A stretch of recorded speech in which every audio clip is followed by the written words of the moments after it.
Welcome, everybody, to the American Space Museum. I'm Mark Marquette, and always happy that you've joined us today to stay curious.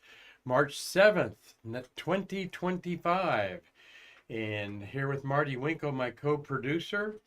And we have done this almost 5 years, born out of the pandemic 5 years ago. We are broadcasting live from the American Space Museum in downtown Titusville 5 days a week, Monday through Friday at 4 o'clock Eastern, soon to be Daylight Standard Time. And we're literally sitting just less than 12 miles away from all of the Rocket Ranch facilities at Cape Canaveral Space Force and Kennedy Space Center. So many of you have been here, and many of you I know personally, and for that, I am very blessed. So thank you for joining today. We're going to bait you a little bit with today's subject is Deja Vu times two. And you know what I'm talking about here. The breakup of the Starship eighth voyage right here behind me over some condos in Florida, seen down in Miami area, actually, believe, looking towards Key West. And of course, the Intuitive Machines #2 tipped over again. And it's such a deja vu times two, folks, that trying to harvest pictures of this, Marty, you got to be careful with the Starship one, because the first ones that come up are the one that happened in January, Starship 7, but the ones I'm showing are definitely from Starship 8. And then it's hard to find anything but two pictures of the Intuitive Machines tipped over 24 hours ago. Second time that happened, and I talked to some insiders, and I'll have my own opinions about that, but we want your opinions. So Marty's got plenty of ink in that pen over there, and he'll be ready to get on our UCX family microphone to spout your opinion a bit. And of course, I'll preface it that these are our own opinions, and we don't want to usurp the engineers in what they are doing, because this is seriously, I think, two failures that are, one, going to cost Intuitive Machines some, let's face it, maybe some payloads and some financial support from investors that will be looking at the successful Firefly Blue Moon. And boy, two failures in a row for our human landing system. Can't even get to the moon, can't even get out of Earth orbit or into Earth orbit. So we'll take your opinions and look at a little bit of that angle today, and something that I've rarely ventured into. But so, like I said, I forgot to put the slide up there that says Mark's opinions only, not the American Space Museum. But I think we're all in a line for a lot of interesting conversation here today. Dave Stange, thank you, sir. This is certainly a Detroit day for some delicious tang here, brother. So thank you very much. Yes, we keep tang on hand. I actually like to get a little jolt of it every once in a while. And wearing my Pluto shirt, also more controversy. It's a planet. It's one of the, it never forget, is what my shirt says, okay? This is one of the most unique objects in the entire solar system, and but us baby boomers are always called a planet on there. And I wanted to, we're going to be doing some thankful shout outs there in just a minute. So let's see, we got Julie Clay saying TGIF and hello everybody, and hello Colorado, wishing everybody a great weekend. From Colorado, that's Mitch Rothman there. Julie's a new newbie to us, and she's going to come down and volunteer some at the museum. So hope to see you tomorrow, Julie, with some with Anita and Connie. Connie will be with us. Connie McDaniel, one of our most ardent and faithful volunteers. Can't do without Connie's help for Shuttle Fest. And Steve Jokums, hello to you, brother. Steve Jokums, thank you. I do accept gifts, Marty. And thank you, Steve Jokins, for this beautiful Yerkes Observatory shirt. I have seen this stylized view before. I love the moon in it. And thank you so much, brother. And can't wait to see you at Shuttle Fest here now, just 5 weeks away. And been working my butt off on it to make you all happy. Dean Babcock, good afternoon to you. And Tom Celentano, hello. Hope you're thawing out up there in the Northeast. So let's kick it off with what you've been ruminating about a little bit. I'm going to let you room about Deja Vu ×2, the Starship and Intuitive Machines both having successful failures. Because, they're talking a lot about, the chopstick catch for the third time of the booster. Yep, okay. A lot of good data in orbit by Intuitive Machines, some 40 orbits, I believe. Yeah, that's good. So what do you think about that? We'll ruminate a little bit on that because I'm going to set us up here. Thank you, ARD TV. There's Marty and Gary Allgaier. They got interviewed by Kirsten Klein and videographer Tom. And I hope you enjoyed that, Marty. I didn't ask you much about it. Did they get some good tidbits out of you about Apollo 13 and so forth? Got a little bit, but got a lot more out of Gary. Imagine that. Okay. Sure. All right, Marty. Glad I asked. Okay, and then we had a great time with her here. What did I rack up another picture or two? No, I threw Go History Travel, the Ramanujam family. Thank you for their financial contribution. They are making astronauts happen at Shuttle Fest, and we thank Mal, Rama, and Bharat for and go check out their little historychannel.org. They do stuff that's incredible. A lot of going to people's high schools and visiting their graves and so forth. And they've done a lot with the space. So you'll hear about them, and you'll certainly meet them at Shuttle Fest, you all attending. And there is Tom and Kirsten in our beautiful Apollo gallery there with Bob Smeet behind them there. Bob Crippen wore that during the Smeet 56 days high altitude chamber tests for Skylab. We've got Gary, the real spacesuit behind you there with the clamshell opening. So, and thank you, Kirsten, for a wonderful conversation on Stay Curious. I really enjoyed her, Marty. And my gosh, she's got teenage kids. She looked like she's barely a teenager herself. Very youthful looking lady, and a great reporter for ARD German TV and radio. And here to do a feature, they're probably wrapping up today, Marty. They were out there at the Space Center with the big Artemis, get in the VAB and look at what's going to the moon day. I was actually turned down credentials for that. But that's okay. We have Carlton Bailey out there and a couple of my other friends, and you'll probably see an update from Carlton on Tuesday when he's here, and ask him to be here on Tuesday with an update, and we'll certainly hear from Bert Dicht because he's also out there. And that's why I don't need to be out there. I've had my limelight in the VIP news business back in their wild 80s and 70s. All right, let's see here. We're going to also, I see some people commenting about the IM and stuff already. Marty, I'm going to let you get to those in a minute as I set it up. Hey, I'm not going to talk about, I'm going to talk about the moon if the moon's up, okay? So just calm down. We'll get to all this good stuff about your opinions there.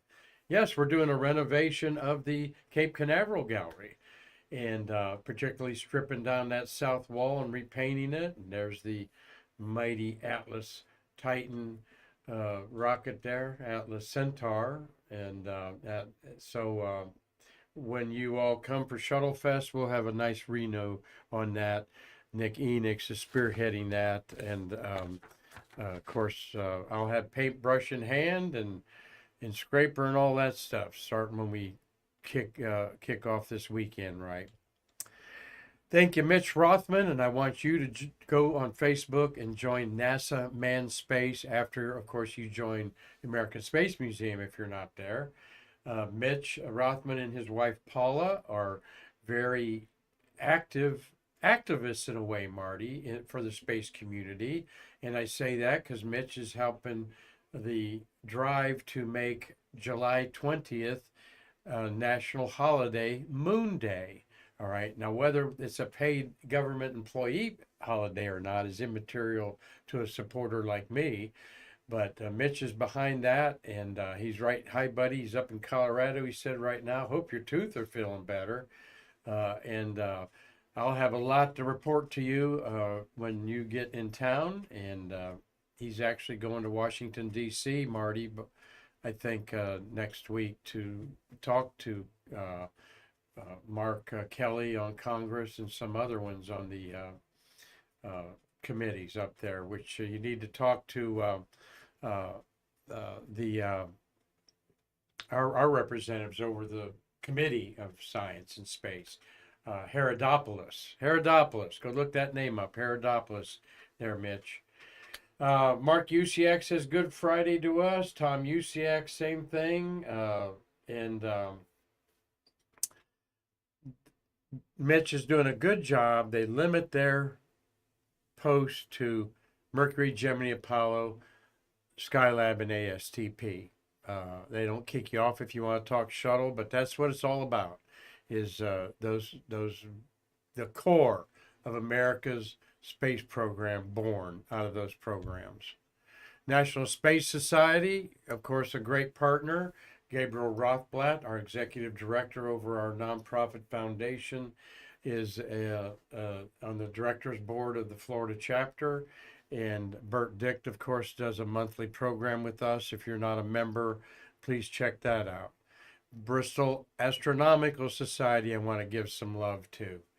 And they have a saying that the great philosopher Plato said, astronomy compels the soul to look upwards and leads us from this world to another. And that's why I've never been upset when people call me far out or spacey, Marty, because I'm just doing what Plato said, keeping my soul charged up with photons hitting my eyes from a million light years away. So I love it. So Mitch says in 2 weeks we go to DC, and anybody would like to join us, please let him know. And we'll promote that for you next week, Mitch. But Bristol, by the way, they do a lot of great stargazing for us here. Of course, I'm a past president, and we meet at the American Space Museum. If you're local, on 1 month, we're meeting here this March. It's the third Wednesday of the month to you locals. Here at the American Space Museum, and then the following month at the Italian American Club in Melbourne, out in the Ugali district, where I'll be at Tuesday to see Winston Scott play his trumpet with a big band there, Marty. You want to join us? I gotta think about it. Got to think about it. What would tip you over, Marty? Food or a free ride that you didn't have to drive back at night? I really can't answer that. I haven't thought much about it. Oh, okay. Well, you think about that, buddy. We'll drive you there. The first I knew about it was when you mentioned it yesterday. Well, Winston's been playing once a month down at this little Italian club, and so good afternoon, Gary Gerald and Dean Babcock's wanting to know about NASA and the target of Dodge, the Department of Government, which the E stand for, not excess, but it could be, I think, assessment. Anyway, that's what Musk is over. And I'm sure some people will be saying Musk might be paying too much attention to our government and the Trump administration than he is his own businesses. So we'll find out here. We'll get to that issue here in a minute. Just talk like an astronomer. The moon is 8 days old, Marty. And so that means it's up in the sky. It was next to Jupiter last night. It's moving a little further away from Jupiter. It's between, to its right is Jupiter, to its left is Mars. You're going to be out this weekend. Wishing you could mow the yard up there in Michigan while I'm mowing mine down here. But look around. The sky, Venus is so brilliant in the west. Mercury's below it. You've got an app on your phone to find it. Go out and use it. And then we're going to spring forward. I didn't put that slide in there. The first day of daylight savings is Sunday, so great. Sunday's a 23-hour day. Yeah, efficiency. Everybody's got me. Okay. Department of Government efficiency. You all. Okay. Ask me about the NFL draft. Don't ask me anything about politics. Okay. I dropped out of politics, except when it comes time to vote, and then I learn. Okay. So we're talking like an astronomer, 8 days old. You got the beautiful crescent, and now it's going from crescent to half to gibbous phase there at day 12, and then day 14 is full moon. Full moon's not a good time to look at the moon because there's no shadows or relief there. Right now is an excellent time to look. These are some photographs I've taken through a modest telescope to show you the Terminator. Nothing to do with Arnold Schwarzenegger. That's the line between night and day. Well, you see the Terminator twice a day on Earth. When you get up in the morning and at evening when the sun sets. It's called twilight. So twilight's just another name for Terminator because the sun is literally rising along the peaks of the mountains that you see at the top. And I took some close-up pictures of it, and a feature that you can see at the top is the Alpine Valley, this gorgeous that cuts across there. And the landing site of Apollo 15 is right in there. See, Apollo 15 is, there it is, right here. At Hadley Mountain is right there. A lot of these big craters are around 50 miles in diameter, and that's an interesting aspect about lunar history. But 50 to 40 to 35, 30 to 50, a lot of these craters that are so dramatic. And that arrow points to, in the middle, Mount Piton. That was actually a mountain peak that got filled up as this impact basin from an asteroid got filled up with lava from the moon's inner core. And that lava was about the thickness of 10 weight motor oil, not 30 weight or molasses thickness. By the way, that Alpine Valley is 100 miles long. All right. And the first astronomers looking at the moon, the lunar cartographers, named a lot of features after features on Earth, as well as all the famous people of the time. A little sketch I took of the Piton Mountains there, up in this area, up in there. Just something I like to do, that I encourage you to do something with the moon or with the stars. After all, nobody owns them. You can do anything you want with the moon, the planets, the constellations, draw a picture, make a poem. I encourage this side of us to connect with the cosmos. And where the lunar lander landed, Marty, could you take my name off the bottom? I think we can see the area where Intuitive Machines crash landed. Accidentally tipped over. What is that, L for label on the bottom? Yeah. No. Okay. It's really hard to get your name off. Okay. And make it blank. Yeah, see, I made it that way, people are going to say. No, that's okay, buddy. Right down at the bottom, there's one of the craters that it apparently was aiming for. Why the South Pole? Because as you see, there'd be craters down there that never get sunlight, okay? They never get the sunlight down here because they're so deep, and the rim of the crater prohibits any sunlight from seeing the water that's accumulated there. Now you say, water, Mark, there's no atmosphere on the moon, and it's 200 above zero and 200 below. That's right. This is ice from comets, we think, and even watery asteroids that hit billions of years ago, and it's in the lunar soil that we call the soil regolith. And that's what the big deal is we know there's not like an ice skating rink underneath there, but it's more like buried into the rocks and so forth, and they can extract it. So we getting out to everybody. Wolverine Transparency says we don't have audio, so maybe you don't have audio. All right. Again, I'm naming these features. Okay. Morales is a creator you might hear come up frequently. Magnus, these are all philosophers, scientists, very few women on the moon. So, and I'm all for woken that up someday.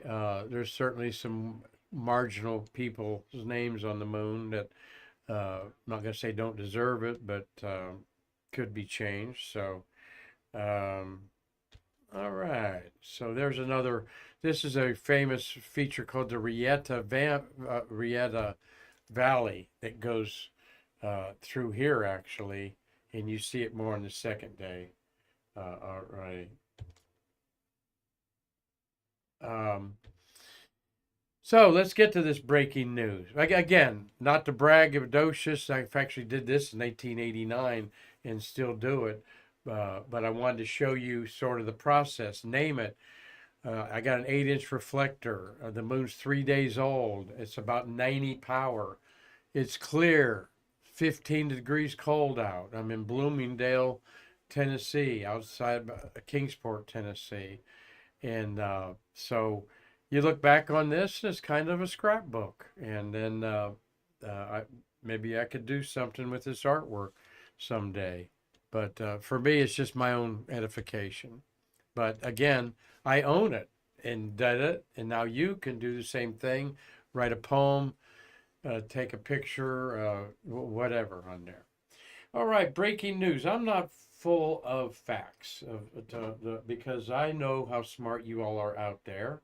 And you've got some questions and so forth about what happened.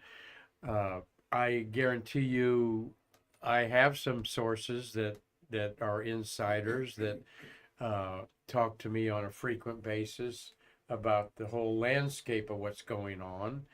And it's time to rip the cover off some of this Artemis stuff and so forth.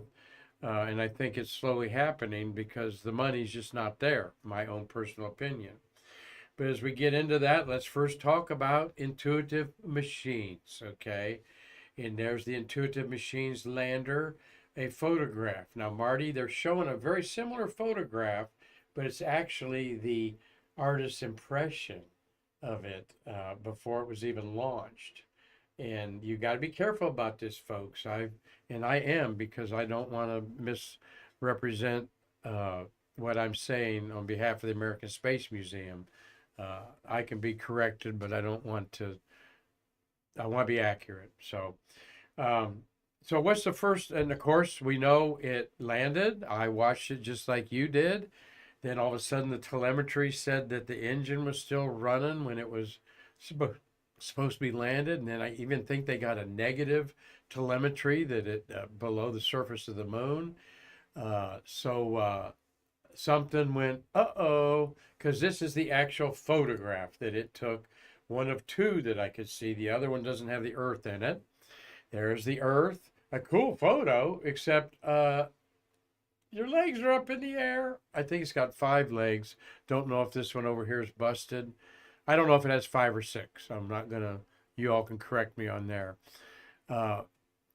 And so they 4 o'clock. This was 12:30 yesterday. 4 o'clock in the afternoon. They scramble and put a positive spin on it, as you would. It costs $63 million to launch this on the SpaceX Falcon 9. That's the going rate. About $60 million to put whatever you want on there. There are a couple ride shares on there, so Intuitive Machines didn't pay the whole deal. But then they've got these investors, and this was a very hot stock. Even though they tipped over the first time, they did get data for a few days until the power went out. But bingo, power went out within 24 hours on this one. And I am told that one of the only experiments that worked was the Lone Star Freedom payload that is a hard drive on the moon at a server. So it can talk back to the Earth and the moon and put your pictures on the moon. And we talked about this. Nicole Stott's husband, Chris, is the owner of the company Lone Star. It's in St. Petersburg, Florida, where he operates it. This Freedom payload has a configuration that's the profile of astronaut Charlie Duke, and when the sun sets, it's the profile of astronaut Nicole Stott, Chris's wife, and first artist to do a watercolor in the moon. Now, Nicole, so I don't know if it's up here or not. I don't know what it needed in power wise or something, but he did get data back from it, I'm told. And so that's successful. So on there. So, what's the first take there, Marty? What I haven't looked, I'll let you read. Who's got the first comment about Intuitive Machines' Deja Vu failure? Is it a successful failure? Yeah, Mark, I'm just scrolling up trying to find it. Well, let's see So which here. one? I need to read a few of them too there. Let's see. Steve says New York Times reporting that the IM Athena landers passed on, unable to chart. Yeah, it's dead. I knew that about 9 o'clock this morning, and he said their claim that the landing gear were built to the limits of the Falcon fairing, so in order to get wider, they would need to be folded, more complexity. Yes, Steve, but there's certainly a lot of precedents for how to fold landing gear, Marty, right? Yeah, we did it on the lunar module. 50, 60 years ago technology, yeah. I don't like that as an excuse, because look at the Falcon 9 Heavy. It's got landing gear that pops out, you know. Maybe that's one of the corners they cut, Steve, because of the expense of a folding landing gear. I don't think it's wide enough. All right, and imagine our human landing system, the Starship, we're going to talk about here in a minute. And I'm with Dean Babcock. Why not design the lander after the Surveyor landing crafts, which again, those were crammed in a fairing on top of a Atlas Centaur rocket. All right, so that had to be a technique that was done in the 1965 era there. And let's see here. We've got again. Go ahead, Marty. I was going to say again, Steve Jokums, and I appreciate your input. Had a much lower center of gravity than the first one, so I'm not sure the high center of gravity is an issue. Starship Block 2 definitely has issues that need to be remedied. Boy, there's something going on with those engines there, and we'll talk about that. But yes, that was one of the big things that I heard this morning from several in the know people, is the design is wrong. It's an engineering problem. Obviously, there is some problem with the center of gravity, but it's designed to be taller than it is wider. And the success, and we're going to look at the profile. I didn't pull up the profiles. I didn't want to do that kind of thing today. Didn't have time actually. But we've got the Blue Ghost on the Moon by Firefly, and it's more of your stubby, wider than it is tall on the bus anyway, where the science is, just like the lunar module was there. So what do you see there, Marty? Go ahead, everybody. Okay, first comment came from Dave Stange. He says, IM2 needs to rethink the landing radar and landing system. Also, is it tipping over because of the high center of gravity? As for SpaceX, something changed from the version 1 to the version 2 rocket. And then Dave comes back with the next text. It says, also word the SpaceX moon lander will suffer the same fate as IM2. I can't see how it will stay upright on the lunar surface, which I've been saying ever since they released the first picture of it. Yeah. Let's get that picture of it on the moon there. Yes. Wait. Oh, I wanted to make it bigger there. There we go. Good points there, of course. And the fairing's got to be bigger. Maybe it isn't than was on the the surveyors that went to the moon. But the Mars landers are all a ratio of wider than taller. Okay. And oh, I'm with Dean Babcock there, Marty. He says Marty and Gary may need to go to these companies and straighten them out. And that is a consistent thread here on the Space Coast, okay? When we are talking to every day some sort of an engineer from this, that, or the other in our museum. We're so blessed. And that's why we want to share with you what we hear. So, you know, I hear the design is flawed.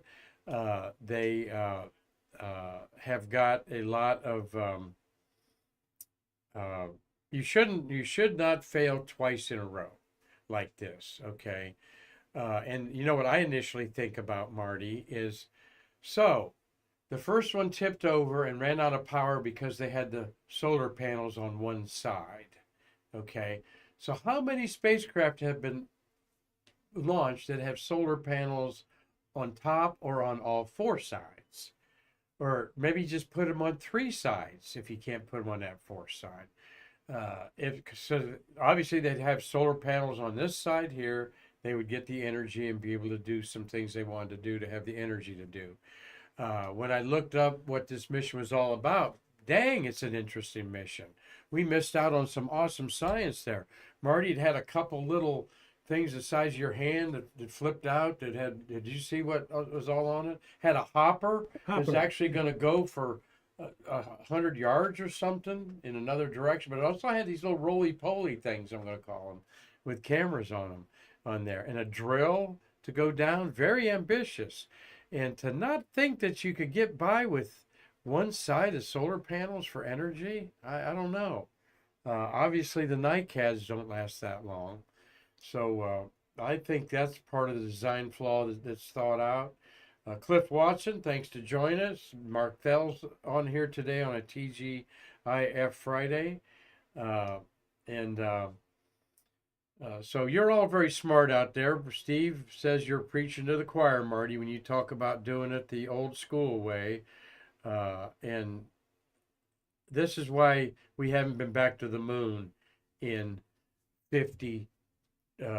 4 years and counting, okay, is that, or it'll be 53 years coming up.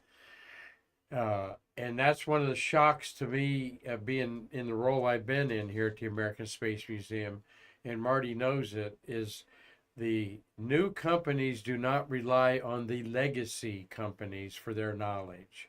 And there's classic examples where they were having problems, for example, with the LOX connections on the Artemis rocket, and they didn't go back and see shuttle data or look up shuttle engineers. And after struggling that for 3 months, they went to some shuttle engineers and got it figured out. They being contractors out there at Kennedy Space Center, and that's a personal story from somebody that I knew was involved with it. So that blows my mind, because like Terry was saying, Terry White on our show last week, they can't make shuttle tiles the way they used to make shuttle tiles. They threw away the recipe. They threw away all of the data. Right, Marty?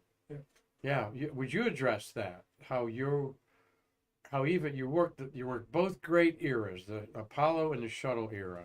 And yet these Boeing, the new rocket renaissance people, let's say, don't point anybody out, the new rocket renaissance people won't pick up the phone and say, how'd you guys do it? Yeah, and they should be doing that, but I'm going to give the other side, though. From the very beginning, when we went from Mercury to Gemini, Gemini to Apollo, I knew some Gemini engineers back then, and we didn't want to talk to them. And it wasn't me, but the company or the program. We don't want to do it the way Gemini did. We know how Gemini did it. We can do it our way. So it's inherited. It went from one project to the next, which I'm not saying that's right, not the right thing to do, but that's precedence. That's what's been going on. That's really interesting, Marty. Does it have something to do with that kind? protecting your secrets, the patents, the way you do it, so that nobody else knows how to do it? Because I know there's a lot of that competition in the military. I don't think so. I think it's more ego or pride. We know what we're doing. We designed it at this point. Things are going well. We don't need your input. We can do it ourselves. Is that ego or is that pride in what you're doing? I don't know. Hmm. Well, interesting that it's ingrained in the culture. It sounds like Mark Thale. Why reinvent the wheels regarding the landers? Use scaled down limb design, yeah, and with some wheels on it too. Put some wheels on it too, there, Mark, so it can scoot around. Uh, great, good conversation here among us all. There, these are my opinions, like I said, but how interesting. Deja vu, two times two. So what's Starship going to do? Here is the launch, which, oh my gosh, watching those launches is spectacular, particularly in like 4K, big TV type of stuff. And then when the booster came back, Marty, the footage of the booster coming back was just so unbelievable of it, and you can see the flip over maneuver when they did the hot fire, and it just flipped over right. Now there's a lot of talk. Of course, here's the disintegration above me. There's a boat there in the ocean. Uh, somebody's crew, not somebody's a private boat, but there was the fire going in the sky again, and I understand that this has to go from Boca Chica and a narrow passage between Cuba and Key West. All right, there's a narrow little gap there that it has to go through. And when this thing is tumbling like it was, and I was watching like you all, and I even saw it before that other guy I was watching, I think he's a British guy talking. I saw some exhaust plume or something in the upper right hand corner, and then it started gently rolling, but you saw the engines go out right away, except for two of them. So,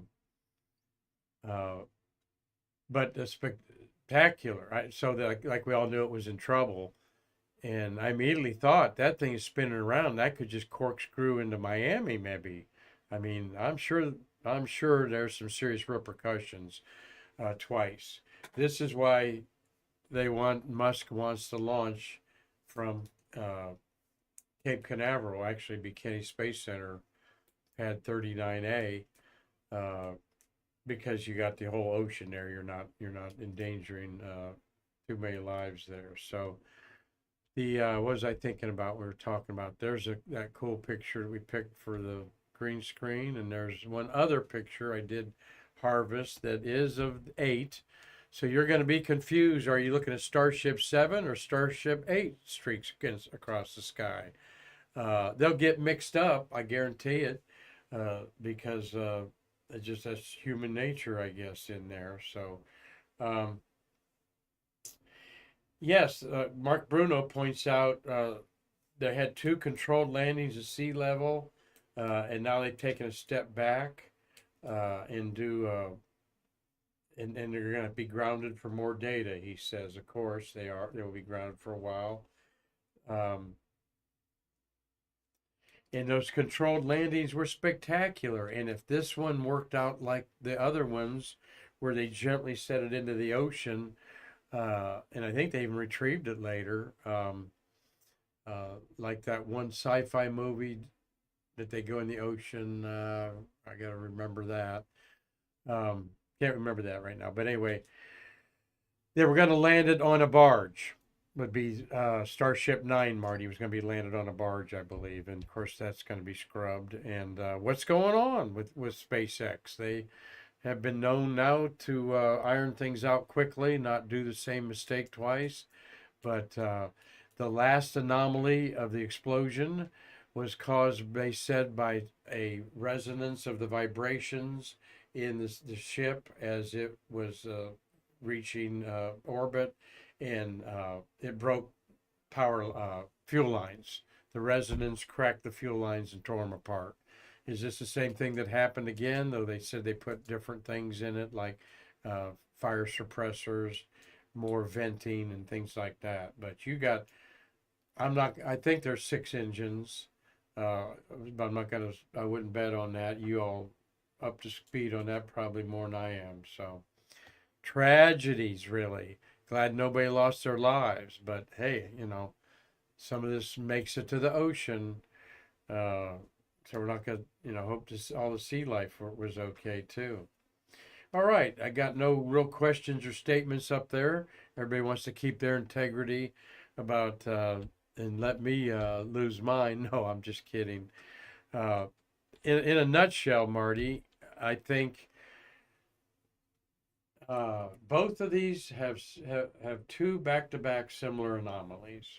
All right, so maybe that'll make it easier to figure it out. Uh, Intuitive Machines has a design problem. All right. And they were hoping to go once a year to the moon or frequent, like Firefly. And Firefly is going to once a year on the moon with payloads and get a rhythm of like that going up. And of course, once you get that rhythm going, then you add another one, then you add another one. So, and there's different entrepreneurs that want to get to the moon, like Chris Stott and his Lone Star um, storage data system for the moon. There are artists. I think there was some artwork that was on this. I'm not sure. I think there was different angles for people to take with different twists of how humanity should be represented on alien worlds. So, but definitely a setback today. And let's see, Mark Warbit says yesterday got to see his first Starship launch take place. When will he think that it'll call?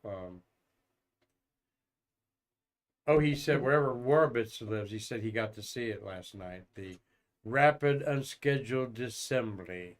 Yeah, it blew up. Will the Starship launch take place in Cape in 2025? Marty, what do you think? Well, it was scheduled for sometime late 2025 until the accident yesterday. Yeah. So I can't help but think it's going to have to slip. And Steve Joachim says they're trying to build a dozen vehicles this year. They got them lined up like an assembly line for sure. And Dave Stange leads us into the end of Stay Curious here, where we're going to talk about Firefly, successful mission. But nobody addressed my question.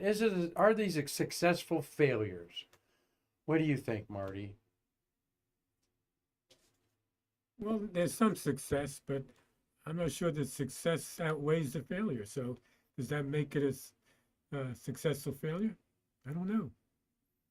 They caught that first stage rocket 3 times in the chopsticks. However, a couple of those engines went out, so that might have been a perfect mission or flawless. They both reached short of their goals. All right. And in an engineering world, Marty, I don't know how you assess that we didn't reach our goal. We duplicated what we've done before. We got to a certain point in our timeline, and then bingo, we got a problem again.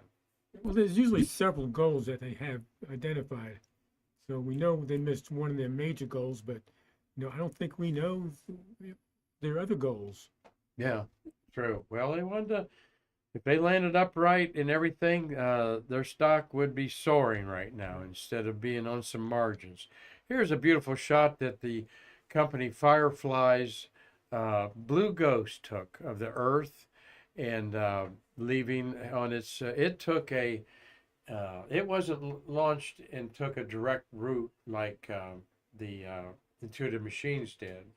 All right, and would take 10 days to go there. This took like 30 days or more to get there in a circuitous route, went into lunar orbit, and then landed. And that's the first iconic space image of 2025, Marty. That will be in the year-end reviews, I guarantee you, because I'll use it. Very early in the morning on Mercurium. I forgot to point out on my moon pictures where Mercurium is. It's the upper right-hand corner. When you look at the moon tonight, Marty, And you can see the dark maria, the seas that are solid lava. It's the little oval in the upper right-hand corner. It's at 2 o'clock, looking at the moon, is the oval called Sea of Crisis, and that's where this little guy is. And I couldn't find much information. Dave Stange, boy, I have to go to their website, I guess, but didn't. I thought there'd be some general pictures up there. But there's the silhouette of it on the moon with the Earth in the background. And then the Lunar Reconnaissance Rover Lunar Reconnaissance Orbiter, that's been orbiting the moon for 12 years, took a picture of it, supposedly, where the white arrow is there. And what impresses you is look at how cratered everything is there in what looks like a smooth area of the moon. The Sea of Crisis, like I said, when you look at the moon, it's the oval at 2 o'clock on the moon tonight. And, but they say that's where it landed. So it avoided some big craters and so forth around there. And we'll be looking for more data for that. And I'll have all weekend to harvest and look up some data there. But let's go out today with who's orbiting Earth. All right. As we know, that's going to change March 12th, hopefully, when we have Crew 10 go up there. But who's orbiting the Earth right now? 10 humans. All right. Butch and Sonny up there. We've got American Pettit, and I keep forgetting the guy on the Crew Dragon 9, the American. Now, somebody tell me who's Crew 9. It's I'm just getting over my cold and feeling better. And Mark Tail's asking, why are most Crew Dragon launches at night? SpaceX launches at night. You want to answer that, Marty? I'm trying to think of Crew 9's commander. And somebody help me with that. And then you have 3 Russians on the space station, 3 Chinese orbiting their Tiangong. They're going to be coming back within the month. Haig, yes, Nick Haig. Thank you, Tom Celentano. Nick Haig, because he's from Connecticut, I think. Nick Haig is. Thank you, Steve Jokums. Nick Haig, Sonny Williams, Butch Wilmore, and Don Pettit are the Americans up there. Don's going to be staying up there. Crew Dragon 9's going to be bringing back Sonny and Butch. And we got Crew 10 that's going to be rocketed off into space there. 3 rookies and Ann. What's Ann's last name? I was going to look that whole crew up. It didn't have time. And so who's on the crew there? Jokums. Ann. This is her second trip to space. She was an ISS. Neighbors. Butch and Sonny will be coming back probably around the 15th to the 20th if they launch on the 10th. Ann McLean, I just thought of it, senior moment. Ann McLean right there. She's the commander.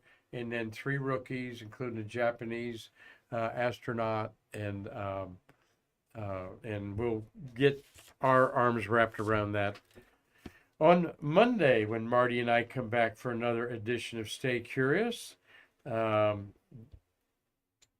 We hope everybody enjoyed looking at this. I see that we did have Dean Babcock says he thinks it's a failure is a failure. Take time to do the evaluation of data before just launching another craft. Michael Bruno says the chopstick catches are amazing, but none of those stages have actually been reused yet. That's very interesting. A little P.T. Barnum promotion there, you think, going on there? Mark, you need to still answer Mark Feld's question. Why are most, if not all, SpaceX launches at night? Yes, sir. We'll go along with that, Marty. Do you know why? Yeah. Okay. Do you? No. We've heard a suggestion. Well, I think you've heard also, same thing I've heard, is the cruise ships. Right. It's just, delaying cruise ships from going out of port or coming into port because of a rocket launch. And there's usually a window, sometimes instantaneous, but then the clear area is for several hours. So That's right. It's the dollars and cents things. It's money. Yeah. And you better believe that the cruise ships rule the Port Canaveral with big money when you have 6 of them in port there, a 7th one to come. And in every given week, I think there's like 15 ports a call, 2 a day. You got some that come from the north and south and just come in for the day. It's is amazing and fun to watch. And Sharon Rodriguez, you're out there watching it at Sands History Museum for the U.S. Space Force, and glad that you're watching and staying curious today. Well, for clarification, it's just not the SpaceX launches that are at night. It's a lot. It's other launches also. Yes, right. Carlton Bailey points out there's a lot of airline traffic, so CB must have made it back from the big VAB conglomeration of media today. So we'll hear from him on Tuesday, as he's promised to come on and share with them what's up with him the last couple months or so. So thank you all for watching today. Thank you for being part of our show. Let me go to the moon here. Is that we're going to reno our gallery, all these people there. That is Mayor Crisium right there. Yeah, let me go boink, boink, boink, boink. That oval, and you can see it tonight. And actually towards the top of it is where the successful Blue Ghost is. The unsuccessful Intuitive Machines is down here. All right, at the very bottom. So, yeah, I'm going to quit that. Thank you all, Marty, for a great job and a great week. We're having a lot of fun, and we want you to have fun with us. So tell your friends to join us on Stay Curious Monday through Friday, or they can watch it anytime on YouTube, where we have over 900 episodes. So thank you all for being there for us at the American Space Museum, and we look forward to being there for you next week. I'm Mark Marquette, and we can't wait again to bridge the space between us. Thank you.